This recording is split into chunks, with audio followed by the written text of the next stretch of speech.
तत्सत् ब्रह्मणे नमः। येन ऋताः प्रवर्तन्ते प्राणिनः स्वेषु कर्मसु तं वन्दे परमात्मानं स्वात्मानं सर्वदेहिनां यस्य पादांशु सम्भूतं विश्वं भाति चराचरम् पूर्णानन्दं गुरुं वन्दे तं पूर्णानन्दविग्रहम्। केनोपनिषद शांति पाठः। आप्यायन्तु ममाङ्गानि वाक् प्राणश्चक्षुश्रोत्रमथो बलमिन्द्रियाणि च सर्वाणि सर्वं ब्रह्मोपनिषदम् माहं ब्रह्म निराकुर्याम् मा ब्रह्म निराकरोद निराकरणमस्तु अनिराकरणं मेस्तु। तदात्मनि निरते य उपनिषत्सु धर्मास्ते मयि सन्तु ते मयि सन्तु। ॐ शान्ति शान्ति शान्तिः। अथ प्रथमः खण्डः केनेषितं प्रेषितं केनेषितं पतति प्रेषितं मनः केन प्राणप्रथमः प्रैतियुक्तः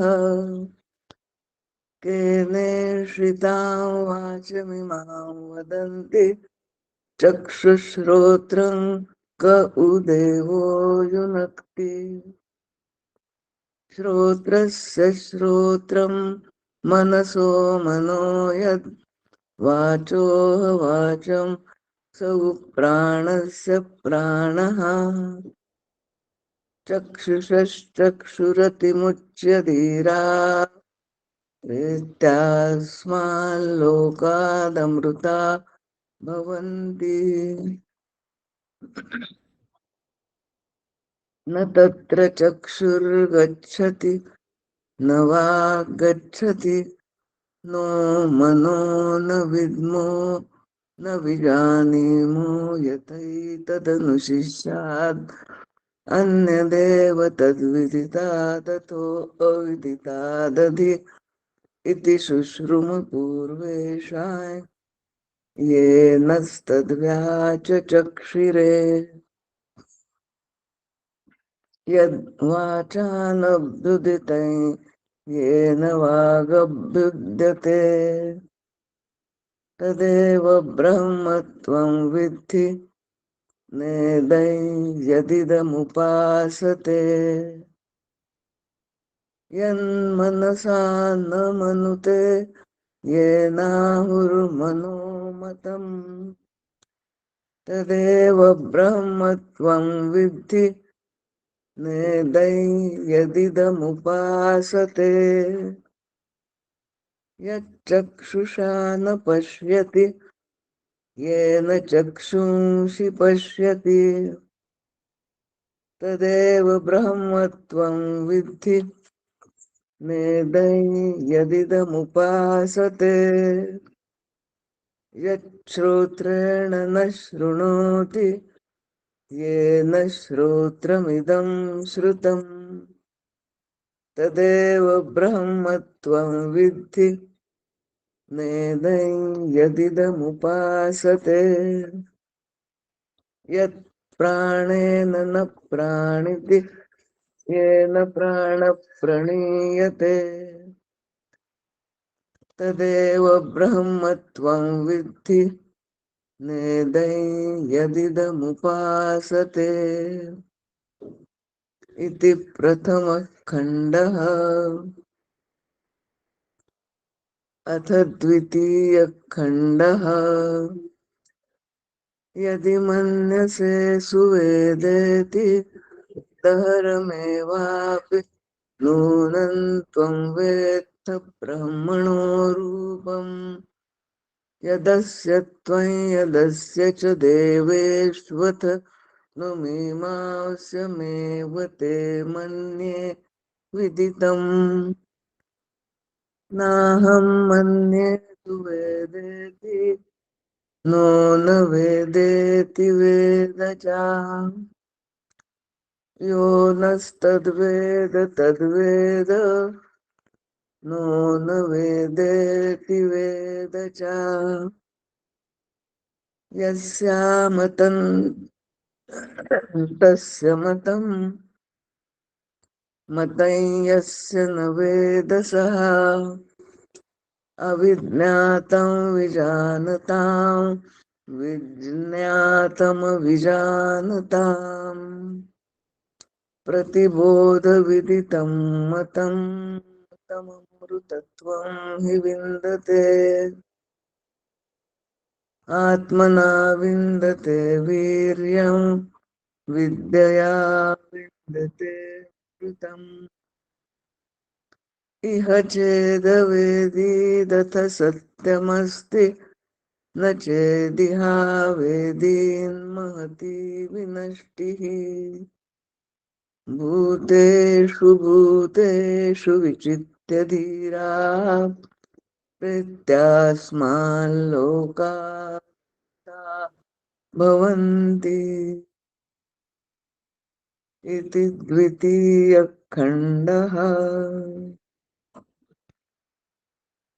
हरि ओम श्री गुरुभ्यो नमः।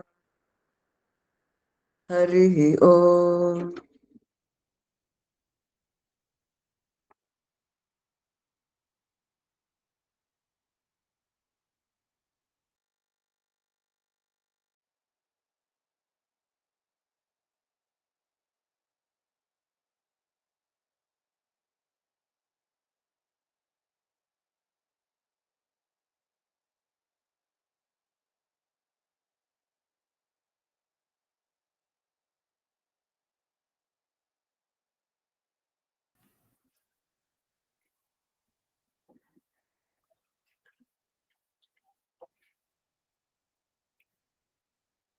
सद्गुरुनाथ महाराज की जय।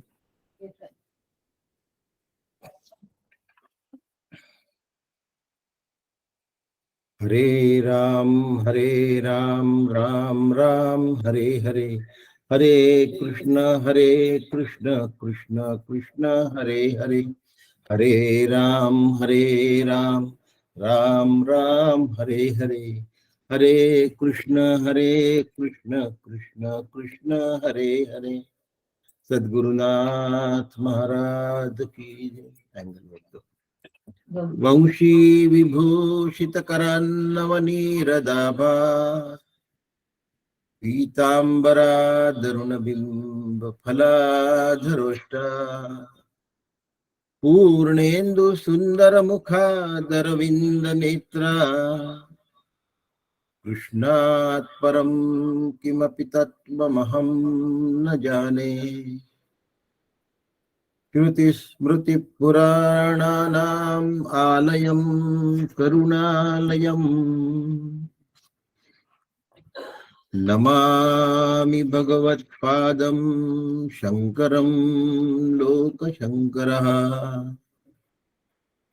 शास्त्रं शारीरकमीमांसा देवस्तु परमेश्वरः।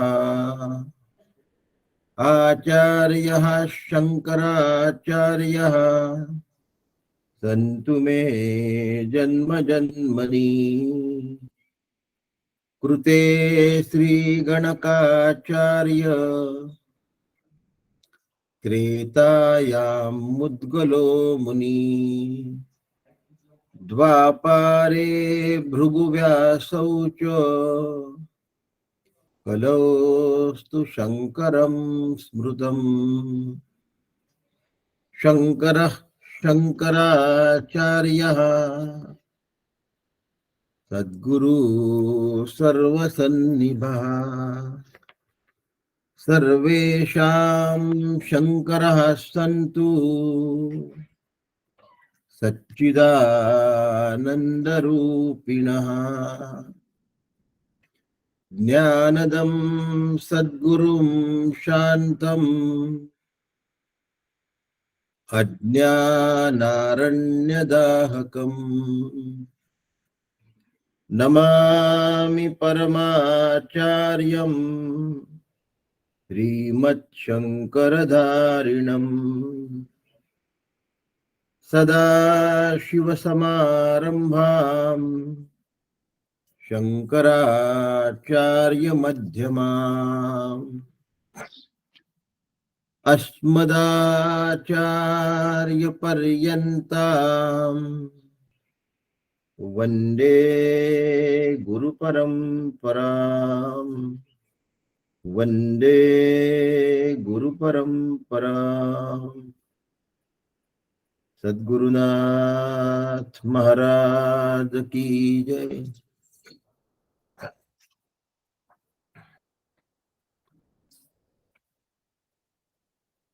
ओम आप्यायन्तु ममाङ्गानि वाक्प्राणः चक्षुश्रोत्रमथो बलम् इन्द्रियाणि च सर्वाणि सर्वं ब्रह्मोपनिषदम् माहं ब्रह्म निराकुर्याम्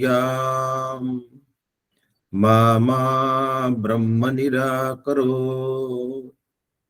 अनिराकरणमस्त्वनिराकरणमेस्तु तदात्मनि निरतेय उपनिषत्सु धर्मास्ते मयि सन्तु ते मयि सन्तु। ओम शांति शांति शांति। हरि ओम श्री गुरुभ्यो नमः। हरि ओम। आदरणीय लीलाताई दातार यांनी शांती मंत्राची फोड करून कसं म्हणायचं हे लिहून मोबाईलवर पाठवलं आणि ते गिरवण्याचा मी प्रयत्न केला आहे। त्यांच्यामुळे आपल्या सगळ्यांचा कसा फायदा होतो आपण जाणत आहात। त्यांची कन्या लक्ष्मी पानट हिलाही मी आज सांगू इच्छितो की आज लॅपटॉप वरून पहिल्यांदा रेकॉर्डिंग करतोय आणि डायरेक्ट लॅपटॉपच समोर ठेवला आहे। मोबाईल आणि ह्यात काही फरक पडतो का वगैरे थोडंसं कळवावं, नाही तर मग आता ही नवीन सिस्टीम आपण सुरू करूया।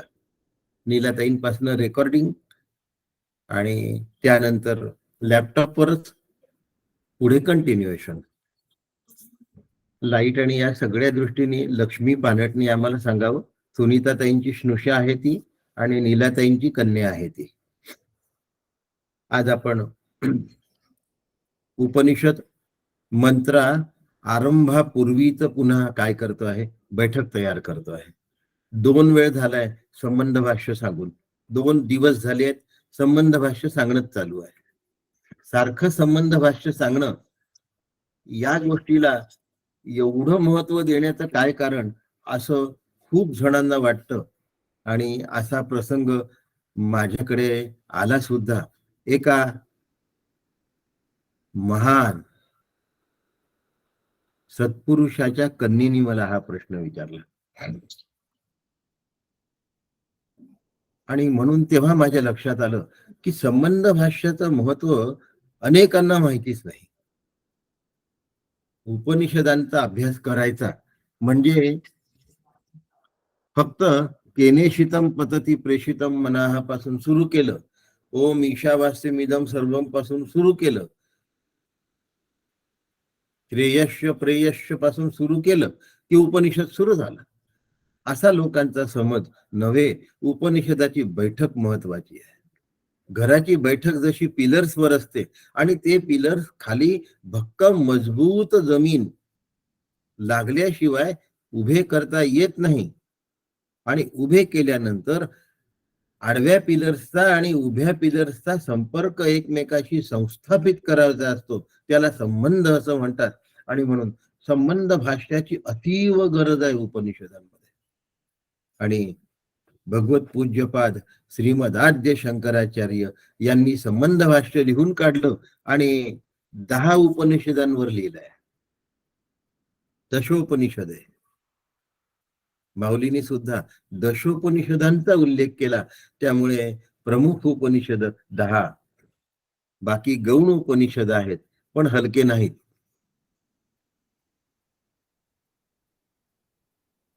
माझ्या मनात विचार आला की आपला जन्म भगवत पूज्यपादांच्या काळात का झाला नाही,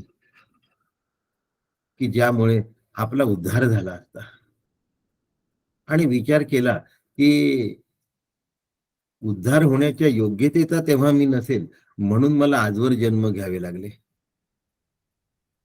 पण भगवत पूज्यपाद आजही डॉक्टर काकांच्या रूपात माझ्यासाठी अवतरले.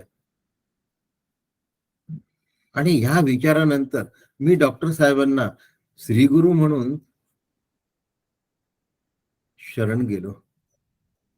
काकांना सांगितलं की माझ्या जीवनातले आचार्य तुम्ही आहात आणि तुमच्या रूपाने आले. खरंच सांगा, आज चतुर्थाश्रम म्हणजे संन्यास. चतुर्थाश्रम शब्दाचा अर्थ संन्यास असा होतो. आणि संन्यास शब्दाचा अर्थ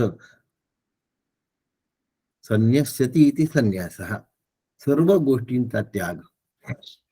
आज गृहस्थाश्रमात राहून गृहस्थाश्रमात न असणे म्हणजे गृहस्थाश्रमात दिसणे पण नसणे.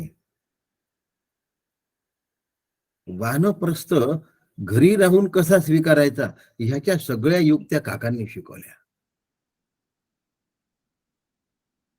वान शब्दाचा अर्थ जंगल, आणि जंगलामध्ये जाऊन राहणे ह्याची गरज नाही, काकांनी स्पष्ट सांगितलं. मग घरामध्ये वानप्रस्थाश्रम कसा करायचा, घराचा त्याग न करता.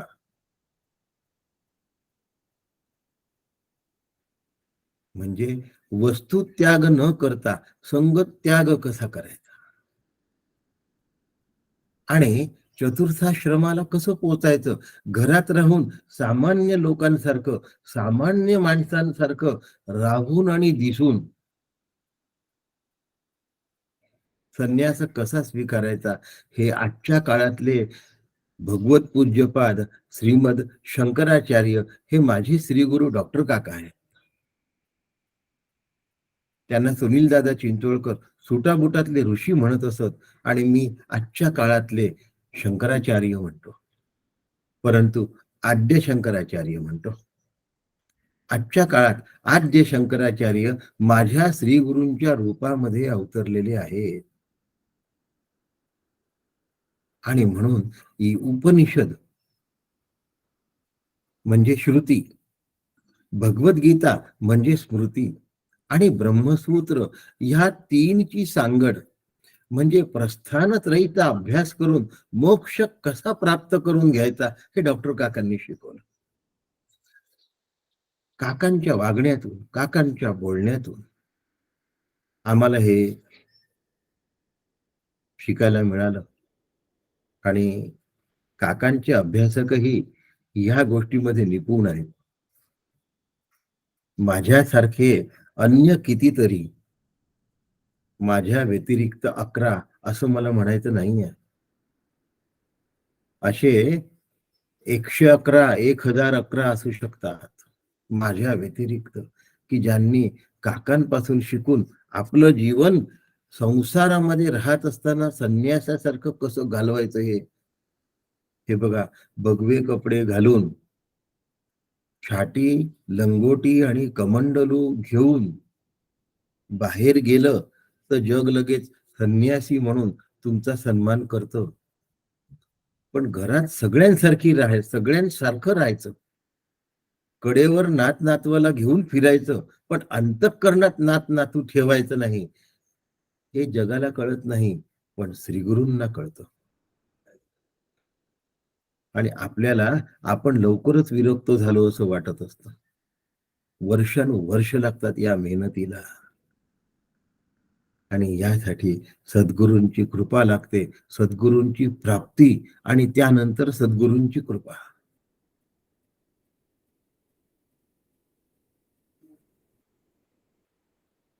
आजपर्यंत कुलदैवतेचं जे काही केलं, ईश्वराचं जे काही केलं,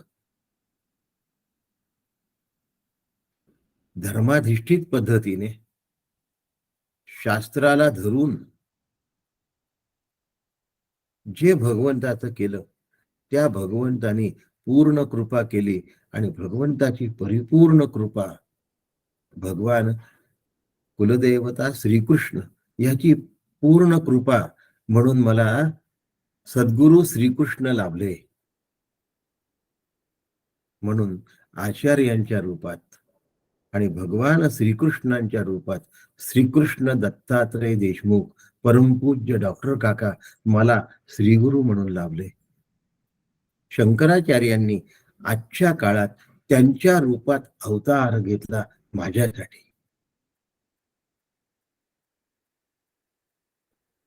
पाठी सुकृतानी चेनी मिळे, विरक्ती चेनी बळे, सद्गुरु अवचित मिळे ज्ञानदानी.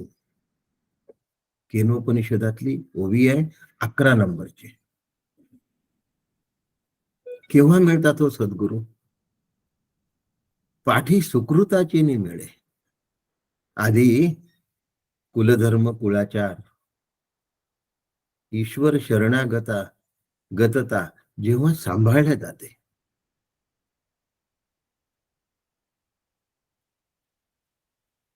त्या ईश्वराची सर्वश्रेष्ठ कृपा म्हणजे सद्गुरूंचं प्राप्ती करून देणे. ईश्वराची जबाबदारी ठरते, लक्षात ठेवा.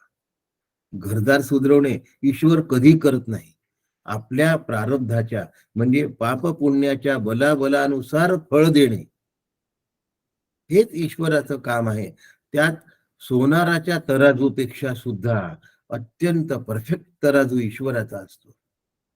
ईश्वर जरा सुद्धा तरतम भाव ठेवत नाही. त्याच्यामुळे जीवाला जेव्हा दुःख आहे तेव्हा दुःख आणि जेव्हा सुख आहे तेव्हा सुख देतो. आपल्या हाताने त्यात ढवळाढवळ करीत नाही. म्हणून ईश्वरापाशी जर मागायचं असेल तर एकच गोष्ट मागावी, मला श्रोत्रिय ब्रह्मनिष्ठ आणि दयाळू श्री गुरूंची कृपा प्राप्त हो. श्री गुरूंची दयाळू, श्रोत्रिय आणि ब्रह्मनिष्ठ श्री गुरूंची प्राप्ती ही ईश्वरांपाशी मागण्याचं सर्वश्रेष्ठ मागणं आहे. एका राजाने ठरवलं की ज्याला जे हवं ते माझ्या राज्यातून घेऊन जा, मी ठेवलाय, ज्याला जे पाहिजे ते घेऊन जा. त्या वस्तूला हात लावा, ती वस्तू तुम्हाला मिळून जाईल. एक म्हातारी आली, सगळं पाहिलं, कोणी टीव्ही नेला, कोणी फ्रीज नेला, कोणी कार नेली. एक म्हातारी आली, सगळीकडे फिरत होती. राजा म्हणला, तू फिरते आहेस, पण तुला काय हवं मला अजून कळलं नाही, तू कशावरच हात ठेवला नाही. तेव्हा तिने राजाच्या खांद्यावर हात ठेवला आणि तिला संपूर्ण राज्याची राजमाता म्हणून सन्मान मिळाला. सगळं राज्य तिच्या आज्ञेत होतं, लक्षात ठेवा. म्हणून ईश्वरापाशी जर काही मागायचं असेल तर सद्गुरूंची प्राप्ती हे ईश्वराजवळचं सर्वश्रेष्ठ देणं आहे. जसं संपूर्ण राज्य देणं राजाजवळचं सर्वश्रेष्ठ देणं आहे, तसं श्रीगुरु प्राप्ती हे ईश्वराजवळचं सर्वश्रेष्ठ देणं आहे. आणि ते चेतन रूपात पाहिजे, प्रत्यक्ष रूपात श्रीगुरु असले पाहिजे. हे महत्वाची गोष्ट आहे. चेतन श्रीगुरूंकडून अनुग्रह झाला पाहिजे, हा महत्वाचा भाग आहे. आणि ही ईश्वराची कृपा आहे. त्यांनी पूर्ण कृपा केली की श्रीगुरूंची प्राप्ती होते, आणि श्रीगुरूंची पूर्ण कृपा केली की मोक्ष प्रदान येतो, ज्ञान रूपता ब्रह्मरूपता होते. पहिल्यांदा श्रीगुरु ज्ञान देतात, पण ईश्वराच्या कृपेने सद्गुरु प्राप्ती. आता ईश्वराच्या कृपेने सद्गुरु प्राप्ती झाल्यानंतर पुन्हा ईश्वराकडे जाऊन विचारत बसण्याची गरज नाहीये. मग आमचे ते कुलधर्म, कुळाचार या सगळ्या ज्या गोष्टी आहे, ह्या पुढच्या पिढीसाठी चालू ठेवायच्या, बंद नाही करायच्या.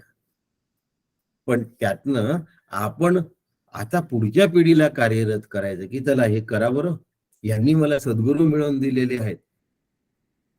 तेच ईश्वर तुम्हाला सुद्धा सद्गुरू प्राप्ती करून देतील. आणि म्हणून पाठी सद्गुरू, पाठी सुकृताचे नि मिळे, विरक्तीचे नि बळे, सद्गुरू अवचित मिळे ज्ञानदानी. केनोपनिषदातली माझे सद्गुरू शंकराचार्य रूप डॉक्टर काका यांनी लिहिलेली 11 नंबरची ओवी आहे. माऊलीची ऐशीच ओवी आहे, ऐसी कर्मसाम्य दशा जेथ येईल विरेशा. विरेशा शब्द आहे, फार मोलाचा आहे, ओवीवर बोलायचं नाही. तई सद्गुरू आपैसा भेटेची गा. सद्गुरू आपोआप भेटतात. आपोआप भेटतात म्हणजे यांना सद्गुरू करावं अशी तळमळ तयार होते, आणि त्यांना भेटल्याशिवाय मला चैन पडत नाही. त्यांची भेट झाल्याशिवाय मन स्थिर होत नाही. आता मला दुसरं काही मिळता कामा नये, फक्त सद्गुरू मिळावे अशी तळमळ आतमध्ये निर्माण होते. आणि सद्गुरू अवचित मिळे ज्ञानदानी. केनोपनिषदातली 11 नंबरची काकांची ओवी आहे. आता ईश्वराची कृपा झाल्यानंतर सद्गुरूंची आवश्यकता काय आहे? काय अशी गोष्ट आहे की त्यानंतरही सद्गुरू हवेत? ते ईश्वर करू शकत नाही. ईश्वर पाप पुण्याचं फल तुम्हाला देऊ शकतो, सुखद किंवा दुःखद जे असेल ते, पण त्यात बदल करू शकत नाही. जीवाला मोक्ष नाही देऊ शकत ईश्वर. ईश्वराजवळ तो अधिकार नाही. आणि त्यासाठी कोण ठेवले आहेत? अविद्यातमाते भास्करू. अविद्यातम सूर्य. अविद्या शब्दाचा अर्थ अज्ञान असा होतो. जगासंबंधीच सत्यत्व याला अज्ञान असं म्हणतात, आणि देहासंबंधीच्या सत्यत्वाला अविद्या असं म्हणतात. म्हणून अविद्या आणि अज्ञान हे समानार्थी शब्द आहेत. आणि या अंधकाराला घालवणारा भास्कर म्हणजे सूर्य कोण आहे? अविद्यात माते भास्करू. तो एकची होय सद्गुरू. सूर्य नेहमी एक असतो, लक्षात ठेवा. तारे अनेक असतात, ग्रह अनेक असतात, पण सूर्य एकच असतो. तसे अविद्यात माते भास्करू, तो एकची होय सद्गुरू. म्हणून तयाचा आदरू शरण रूप.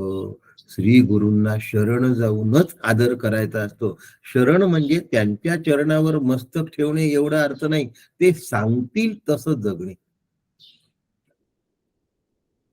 तुम्ही तर नेहमी आत्मा आणि ब्रह्माच्याच घोड्यावर बसता, थोडस तुम्ही खाली उतरा, हे श्री गुरूंना सांगायचं तर शरण नाही आहे. आम्ही श्री गुरु म्हणून त्यांना स्वीकारलेलंच नाही, फक्त औपचारिकता पूर्ण केलेली आहे, अंतःकरणातून स्वीकारलं नाही. आम्ही सुद्धा आत्मा आणि ब्रह्म या घोड्यावर कायम बसण्याची तयारी ठेवणं, याला शरण रूपता असं म्हणतात. गंमत म्हणून श्री गुरु करणारे लोक असतात, हेही मला पाहायला मिळालं. श्री गुरु सुद्धा हौस म्हणून करतात. आमच्याकडे घर आहे, आमच्याकडे कार आहे, आमच्याकडे गुरु पण आहेत. आमच्या खिशात जसं पाकिट आहे असं वाटतं, तसं आमच्या घरात जशी कार आहे असं वाटतं की केव्हाही काढली आणि घेऊन गेले.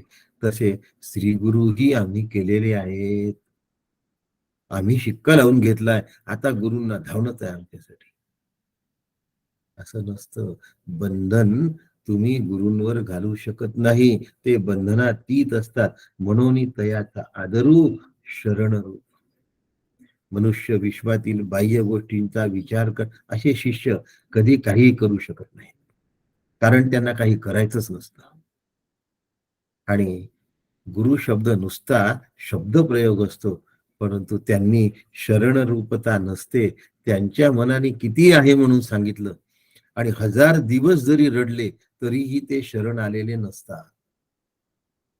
विश्वातील बाह्य गोष्टीचा विचार करण्याचा आणि संबंध आणि स्वतःचं आयुष्य त्या विश्वातल्या गोष्टीसाठी खर्ची घालण्याचा वेडेपणा मनुष्य करतो. पण स्वतःच्या जीवनाचं महत्व न जाणल्याने स्वतःचा विचार करण्याची, साधा स्वरूपाचा विचार करण्यासाठीही ज्या वेळेला तो झगत नाही आणि मूलगामी विचार तो करत नाही, त्यावेळी त्याला उपनिषद समजणं फार अवघड असतं, फार कठीण असतं.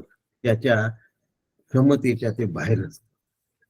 खूप जण म्हणतात, काय करावं हो, आम्हाला उपनिषद नाही कळत.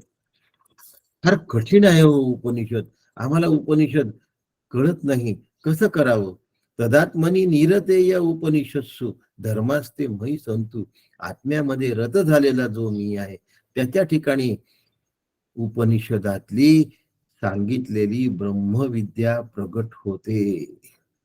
आणि अशी ब्रह्मविद्या जर आमच्या अंतःकरणामध्ये प्रगट व्हावी असं वाटत असेल, तर आम्हाला उपनिषदांच्या संबंध भाषा सह अभ्यास करावा लागेल आणि श्री गुरूंना शरण जावं लागेल. आणि म्हणून स्वभावतः प्रत्येकाच्या अंतःकरणात मल आणि विक्षेप नावाचे दोष असतात, आणि हे दोष घालवण्यासाठीच संबंध भाष्याचा उहापोह केलेला आहे. काल शैला काकूंनी आणि यापूर्वीही शैला काकूंनी काय केलं आहे, संबंध भाष्यावर उत्तम पद्धतीने प्रकाश टाकला आहे. आणि हा प्रकाश टाकत असताना काही गोष्टी त्यांनी खूप सांगितल्या की संबंध भाष्याची उपयोगिता काय आहे. संबंध भाष्य एकदा कळलं आणि त्यांनी माझा म्हणजे जीवाचा आणि ब्रह्मस्वरूपाशी संबंध काय आहे हे कळलं की तो संबंध प्रस्थापित करण्याची जबाबदारी जीवाची आहे. आणि मा ब्रह्म निराकरो, ब्रह्मा करून निराकरण होणार नाही एवढी प्रार्थना आहे.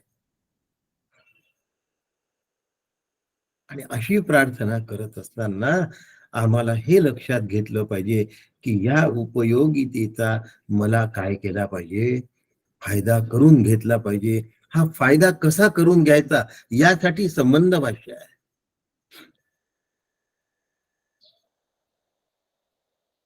काय सांगूया, मी थोडस बोलूनच घेतो. एकीकडे ही उभी असते आणि दुसरीकडे हा उभा असतो, मध्ये अंतरपाठ असतो.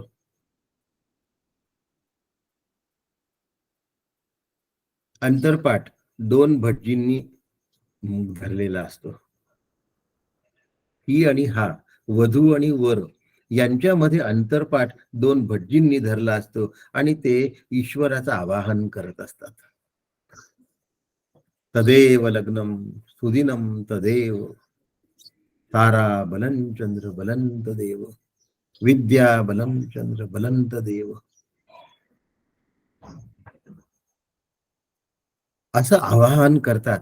आणि त्यानंतर मधला अंतरपाठ काढतात आणि ह्या मंत्रांची आठवण करून दिल्यानंतर धर्मेच अर्थेच कामेच मोक्षेच, संबंध कशासाठी आहे, धर्म ते मोक्ष, मध्ये अर्थ आणि काम हे व्यवहाराच्या गरजेपुरते. नाही तर एक घर पुण्यात असलं पाहिजे, एक फ्लॅट मुंबईत असला पाहिजे, पण काय आहे, मध्ये लागतं लोणावळा, थंड हवेचं ठिकाण आहे, काहीतरी थोडस राहण्याची काय पाहिजे, व्यवस्था पाहिजे हो. पण आजकाल नुसतं एवढ्यानी होत नाही. अब्रॉड थोडंसं फिरावं लागतं. एखादं परदेशात घर असलं बरं असतं. अर्थेच आणि कामेच हे धर्म आणि मोक्षाला धरून आहे, लक्षात ठेवा. आणि म्हणून संबंध भाष्याची उपयोगिता काय आहे? मध्ये अंतरपाठ धरणारा जो भटजी असतो, तो एकमेकांचे संबंध कोणत्या पद्धतीने धर्माने धिष्ठित आहे हे सांगतो. कोणत्या पद्धतीने आहे धर्माने? धर्माने मोक्षासाठी, मोक्षमच, मोक्षासाठी मधला तुमच्या दोघांचा दुवा आहे, त्यासाठी अर्थ आणि काम आहे.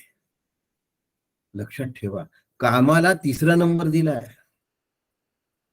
आणि भरभक्कम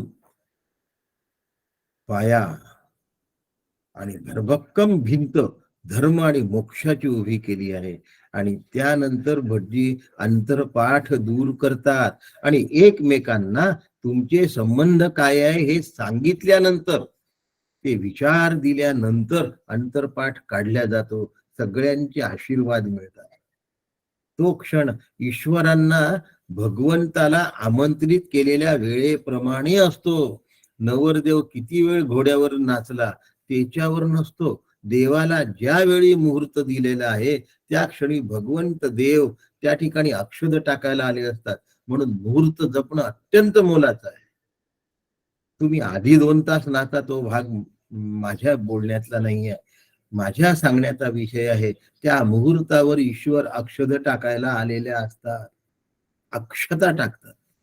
क्षत म्हणजे नाश पावणे, अक्षत म्हणजे कधीही नाश न पावणे. सांगण्याचा विषय काय होता? अंतरपाठ काढल्यानंतर जे फोटो निघतात त्या फोटोमध्ये त्या दोघांचे फोटो असतात. नंतर कोणी आपल्या घरामध्ये जोडप्याबरोबर भटजीचा फोटो लावत नाही. भटजींनी दोघांचा संबंध प्रस्थापित करून दिला. ईश्वराने जीवाचा आणि श्री गुरूंचा संबंध प्रस्थापित करून दिला. आता ईश्वराच्या बाकी करण्यामध्ये मला झिजवण्याची गरज नाही. आता श्री गुरु सांगतील तेवढं केलं पाहिजे. म्हणून देह ही उपाधी आहे, ईश्वर ही सुद्धा उपाधी आहे. पती पत्नींच्या नात्यामध्ये वरवधू भटजी बाजूला झाल्याबरोबर पती पत्नी होतात. आता पती पत्नींच्या नात्यामध्ये दुसऱ्या कोणाचाही फोटो नसतो. तसं ईश्वराने जीवाचं श्रीगुरूंशी नातं प्रस्थापित करून दिल्यानंतर मध्ये आता ईश्वराचा फोटो लावण्याची गरज नाही भटजीप्रमाणे. आणि मग आता काय काम आहे? श्री गुरूंनी जो अनुग्रह दिला, काल शैलकाकुंनी सांगितलं, अंतरीचा ज्ञानदीप, तो ज्ञानदीप श्री गुरूंनी लावून दिला आहे, त्याला तेवत ठेवायचा आहे.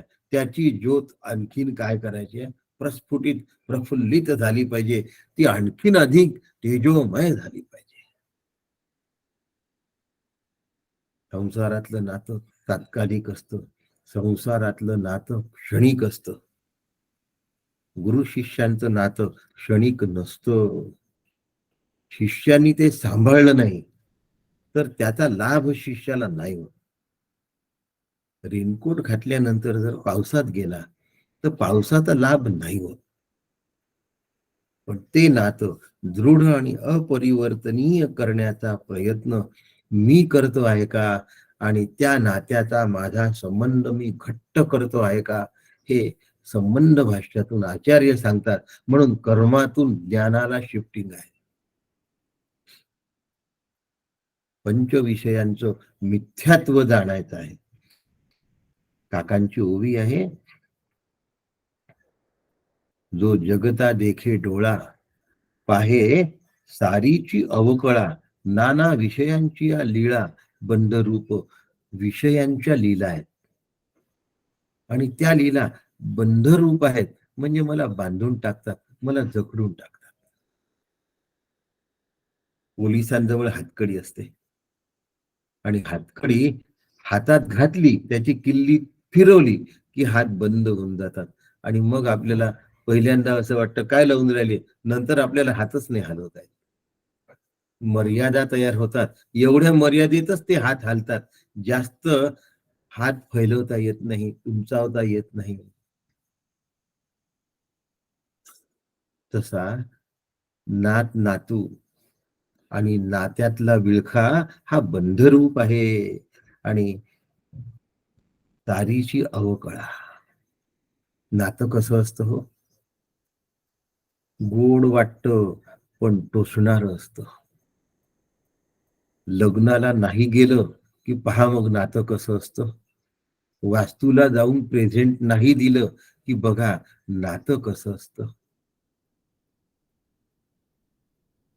नातं कसं असतं हे आम्ही काय करून घेतलं पाहिजे, समजून घेतलं पाहिजे.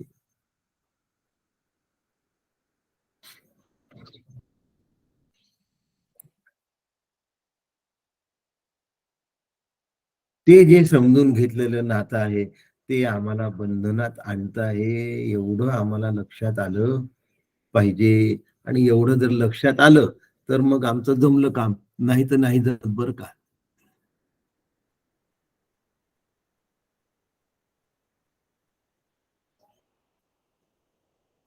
असो. मी दिसतोय ना लक्ष्मी तुम्हाला?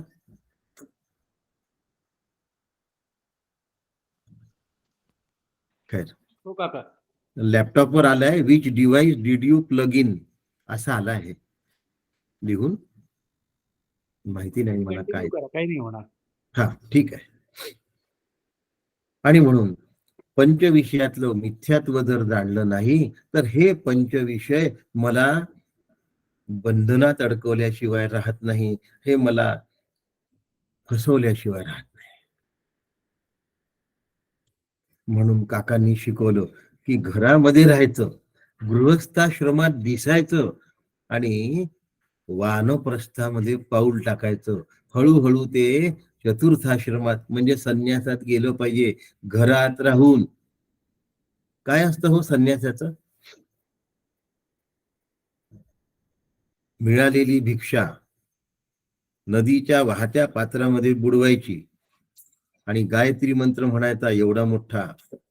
त्यानंतर पात्रातून ती बाहेर काढायची, पुन्हा दुसऱ्यांदा बुडवायची, पुन्हा गायत्री मंत्र म्हणायचा, पुन्हा बाहेर काढायची, पुन्हा तिसऱ्यांदा बुडवायची, पुन्हा गायत्री मंत्र म्हणायचा आणि पुन्हा बाहेर काढायची. त्यानंतर त्या अन्नाला कस असतो पण चव नसते. अन्न पण असतं पण चविष्टपणा नसतो. वानप्रस्थातून संन्यासाश्रमात प्रवेश करत असताना गृहस्थाश्रमात राहून हे असंच झालं आणि तसंच झालं म्हणण्याचा अधिकार संपलेला आहे. आणि पुन्हा तू जसं केलं तसं मी गोड करून घेतो न असं सुद्धा म्हणायचं नसतं. आणि म्हणून नेहमी लक्षात ठेवा, आता पंचविषयांचं मिथ्यात्व जाणल्यानंतर जिभेचे चोचले संपले पाहिजे. सगुणातून निर्गुणामध्ये प्रवेश केला पाहिजे. शैला काकूंनी सांगितलंय, तुझं विण रूप दुसरे परमेष्टी अन्य नसे या सृष्टी. तरी मज काय उणे या लागे धाव पाव अविलंबे. आणि शेवटी एवढ्यावर सुद्धा विष्णुदासांचं समाधान झालं नाही. देशील जरी निज भेटी तरी मग काय. आता नुसत्या सगुण रूपावर नकोय मला, इतकं सुंदर, इतकं मोहक, इतकं लोभस्वाण आई तुझं सगुण रूप असताना सुद्धा देशील जरी निज भेटी तरी मज काय. संत थेट तिथपर्यंत नेल्याशिवाय सोडत नाही. आणि मग अन्य नसे या सृष्टी, सगळीकडे तूच दिसतेस मला सृष्टीमध्ये, आता मला निज भेट कधी देशील. आणि म्हणून सांगितलंय काल पुन्हा की ज्ञानम पुरुष तंत्रत्वात न वस्तू तंत्रत्वात. काय शब्द आहे आपण पाहिलाय आणि त्याबद्दल आपण थोडस या ठिकाणी उहापोह करूया. कारण की या ग्रंथाचा जो आरंभ आहे हा आरंभच प्रश्नाने आहे.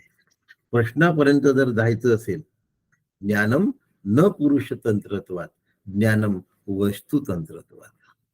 ज्ञान हे पुरुषतंत्रात नाही आणि ते वस्तुतंत्रत्वात आहे. म्हणजे काय हो, थोडस थोडस समजूया. पुरुषतंत्र म्हणजे आम्ही तयार केलेलं आणि वस्तुतंत्र म्हणजे जे असलं आहे ते. थोडस समजण्यासाठी ब्रह्मवस्तू तंत्र आहे आणि बाकी सगळं पुरुष तंत्र आहे.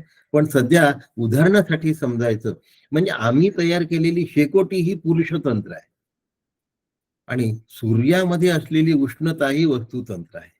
तीही पण ईश्वराने निर्माण केली आहे, ती नाशवान आहे, हा वेगळा भाग आहे.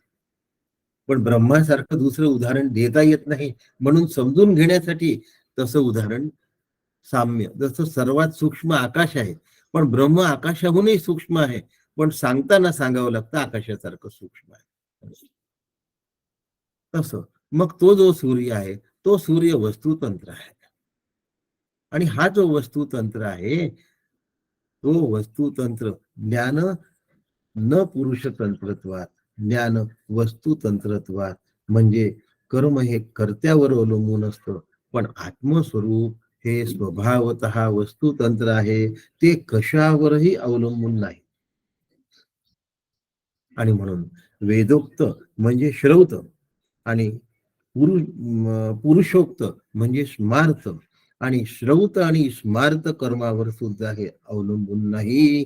म्हणून ते यथार्थ आहे, जशी वस्तू आहे तसंच आहे. ब्रह्मस्वरूप कसं आहे, जशी वस्तू आहे तसंच आहे. आम्हाला मलदोषामुळे ते तसं दिसत नाही, आम्हाला चित्त दोषामुळे तसे दिसत नाही. मलदोषाने चित्त मलिन झालेलं असतं म्हणून त्याला मलदोष असं म्हणतात. आरशावर मळ असतो. फार सुंदर दृष्टांत दिलेला आहे. 3 पद्धतीचे दोष असतात. एक मलविक्षेप आणि आवरण. मलदोषाची पकड फार घट्ट असते. देहबुद्धी घट्ट असते मलदोषामध्ये. म्हणजे मलामध्ये देहबुद्धी घट्ट असते. कर्मानी मलदोष जातो आणि चित्त शुद्धी होते. चित्त शांती ही विक्षेप दोषामुळे जाते. विक्षेप दोषाचा नाश झाला की चित्त शांती तयार होते. उपासनेने विक्षेप दोष जातो. पण उपासनेची व्याख्या सुद्धा उपासना करणाऱ्यांना ठाऊक असते असं नाही आहे. अथपासून इथीपर्यंत म्हणणे म्हणजे उपासना होत नाही. गळिले मानापमान.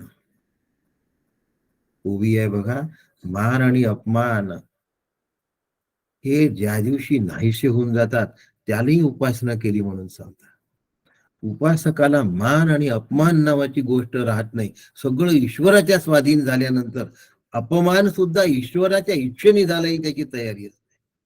नाही तर आम्ही उपासना करतो आणि आम्हाला तो असं बोलला म्हणून रागही येतो. कशाची उपासना करताय? उपासना केल्याचं दाखवताय. म्हणून म्हटलं, ज्यांची ही स्तर नसतो ना त्यांना उपनिषद नाही कळत. आणि म्हणून त्यांची चित्तशुद्धी झाली नसते, त्यांच्या चित्ताची शांती सुद्धा झाली नसते. काका काय म्हणतात, प्रतिबंध हरी प्रेमाची ये गजरी जीव उजळे. केव्हा प्रतिबंध होय दुरी. प्रतिबंध जर दूर झाला, ओवी क्रमांक 7 मध्ये काकांनी दिलाय, तेने आज्ञा कळे ईश्वरी प्रतिबंध होय दुरी हरिप्रेमाची ये गजरी जीव उजळे. याला उपासना म्हणतात. गोविंदू उपासिता प्रेमे संसार उपयोगी न गमे. चित्त विषयी न रमे शांत होय. उपासना करण्याचा हा परिणाम आहे. आम्हाला हा परिणाम होतो की नाही माहित नाही, आम्ही फक्त उपासना करत राहतो. उपासना केल्यानंतर त्याचा परिणाम आहे. उपासनेला दृढ चालवावे. चित्त शांत होईपर्यंत दृढ चालवलं पाहिजे. आम्ही करत राहणे फक्त दृढ चालवतो. आम्ही कधी चुकवत नाही. आम्ही कधी उपासना चुकवत नाही. आम्ही कधी अरे अरे अरे अरे हा आम्ही कधी नाहीसा होणार आहे तुझा. विद्येया देवलोका हा चांचल्य दोष नाहीसा होऊन चित्त पूर्ण शांत झालं पाहिजे. काका म्हणतात चित्त विषयी न रमे, शांत होय गळिले मानापमान. काय झालाय, मानापमान गळून गेले. उपासकाला अपमान नावाची गोष्ट नसते, हलकेपणा नावाची गोष्ट त्याला वाटत नसते. तो कोणत्याही कामाला कसा तत्परतेने तयार असतो, हलकं काम सुद्धा करायला तयार असतो.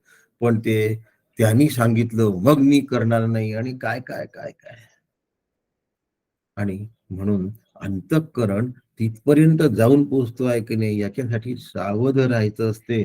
मनाच्या आंतरिक सावधानतेची उंची वाढवायची असते, एकांताची आवड निर्माण करायची असते. त्यातून ज्ञान पाझरत. आपले मन जेवढे सावधानपूर्वक जाणीवपूर्वक साधना करेल तेवढे अविचार जातील, तेवढी यांत्रिकता हरपेल, तेवढी अखंड शांती निर्माण होईल. तल्लीनता, तद्रूपता, तन्मयता, एकाग्रता, स्थैर्य आणि निश्चय हे बळावले पाहिजे. ऐसेनी पावन शांता तया उपनिषदी आस्था. उपनिषद कुणाला कळतं, त्याला कळतं नाना युक्तीची व्यवस्था जाणणे आत्मा. उपनिषदांमध्ये काय आहे, अनेक युक्त्या दिलेल्या आहेत, आणि आत्मा जाणण्यार्थ ज्ञानाची गरज सांगितलेली आहे. कर्मानी चित्ताची शुद्धी आहे, कर्माचं महत्व आहे. उपासनेने चित्ताची शांती आहे, उपासनेचं महत्व आहे. पण थांबून चालणार नाही, आत्मरूप होण्यापर्यंत वाटचाल केली पाहिजे. त्यासाठी ज्ञानाची गरज आहे. म्हणून अविद्या, अज्ञान निर्मित आवरण दोष हा ज्ञानानेच घालवला जातो. आत्मा असे जाणणे, अविद्यापडे दवडणे, आन जे होय करणे वायाची जाय. ते सांगतात की आत्मा जे होय करणे वाया, आन जे होय जे करणे वायाची जाय. काकांची 10व्या नंबरची ओवी आहे. आणि आश्चर्य असं आहे की आता सहकारी असं मिसप्रिंट झालाय नवीन आवृत्तीमध्ये, पण जुन्या आवृत्तीमध्ये वायाची जाय शब्द आहे तो बरोबर आहे. नवीन काकांच्या केनोपनिषदामध्ये सहकारी अशी आहे, आणि आन जे होय करणे वायाची जाय हे बरोबर आहे. अंधार पडल्यानंतर वस्तू आहे की नाही असं आपल्याला कळतं, तसं आत्मा आहे की नाही असं आम्हाला वाटतं. आत्मा असून दिसत नाही, आत्मा असून दिसत नाही म्हणून तो नाही असं वाटतं. डोळ्यापुढे ढग जर आले तर सूर्य असूनही दिसत नाही. ढग आले हे दिसतं याचं कारण सूर्य आहे, हे आमच्या लक्षात येत नाही. आणि मग तेजोहीन प्रकाशहीन सूर्य असल्यामुळे त्या सूर्याला बघायची इच्छा अंतःकरणात तरफड निर्माण होत नाही. तसं आत्मज्ञान प्राप्त होण्याची शक्यता नाही.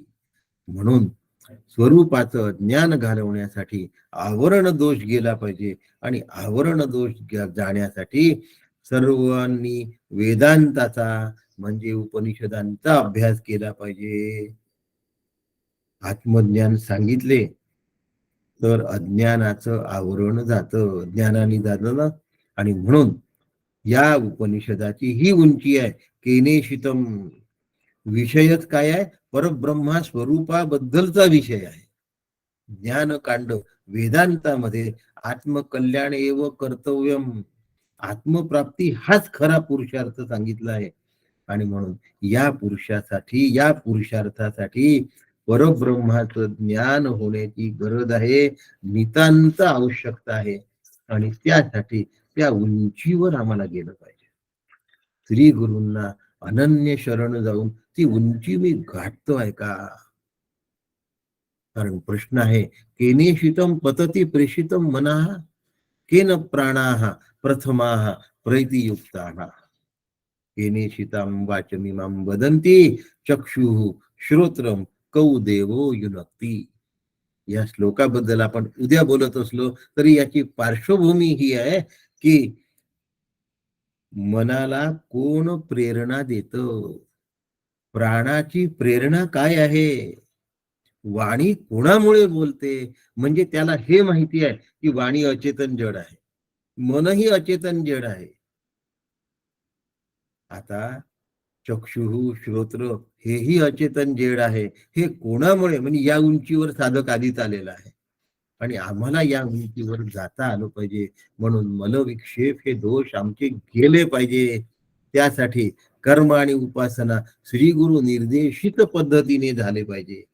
ऐसा मुमुक्षु कोणी लागला श्री गुरु चरणी, उडती तयांची बोलणी प्रश्नोत्तरांची. ऐसा श्री गुरु चरणी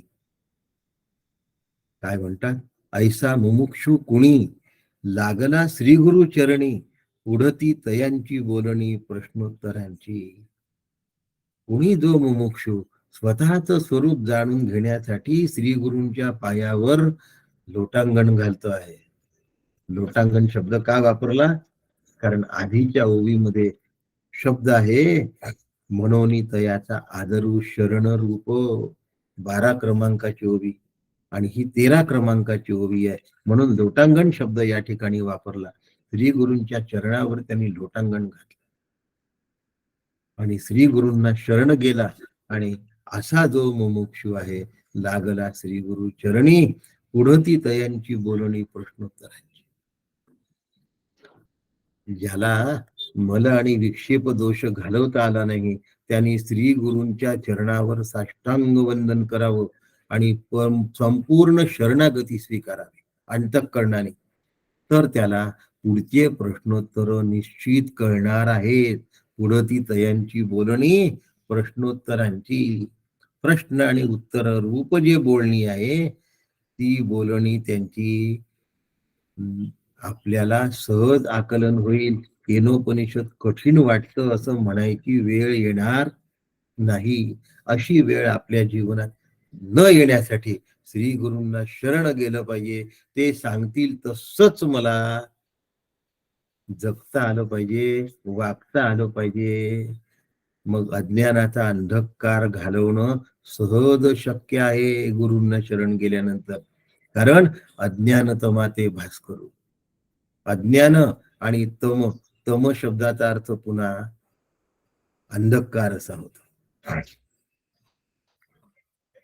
अविद्या तमाते भास्करू, तम शब्दाचा अर्थ अंधकार असा होतो. आणि म्हणून अज्ञान अंधकार अज्ञान तिमिरांधस्य ज्ञानांजन शलाकयः चक्षुरुन्मीलितं येन तस्मै श्री गुरुवे नमः. अज्ञान तिमिरांधस्य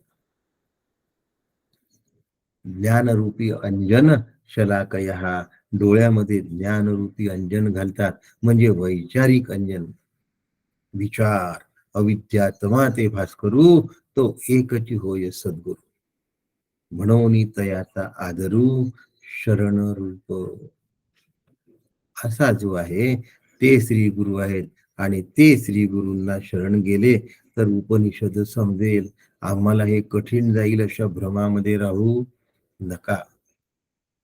उपनिषद सगळ्यांसाठी आहे, सामान्यातल्या सामान्यांसाठी आहे.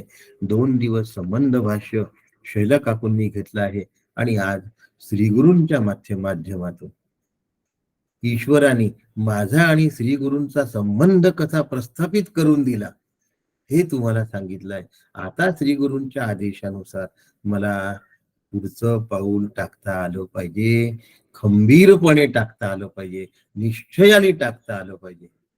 आणि तशी वाटचाल जर मला करता आली तर उपनिषदाच्या पहिल्या मंत्राचा आपण उद्या सखोल चिंतनपर अभ्यास करूया आणि तो अभ्यास आपल्या सगळ्यांना उपयोगी पडेल. आपलं जीवन ब्रह्मरूप होईल. सद्गुरुचरणी ती प्रार्थना करतो आणि आजचा विषय या ठिकाणी थांबवतो. रामकृष्ण हरी. रामकृष्ण हरी काका. राम हरी काका.